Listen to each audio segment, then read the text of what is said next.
Did you know that analyzing fuel consumption can allow you to increase machine availability and dramatically lower maintenance costs? Here's how.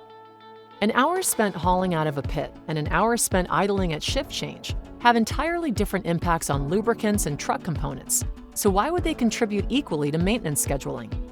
Well, the thinking goes that on average, hours and activity will balance out. Having tested this theory, we can tell you it's far from perfect. What does move in lockstep with work performed? Fuel consumption. At one customer's mine, Cascadia Scientific found that measured fuel use varied by 45% across time-triggered maintenance intervals. Trucks could be maintained after consuming as little as 115,000 liters of fuel, or as much as 183,000 liters. Cascadia Scientific helps customers establish hybrid maintenance strategies that account for both time and intensity, extending intervals when prudent and shortening them when required.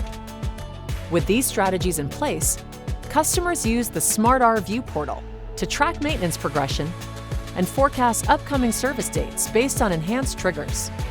One such strategy reduced fuel variability by 2/3 and resulted in 14% fewer preventive maintenance events per year.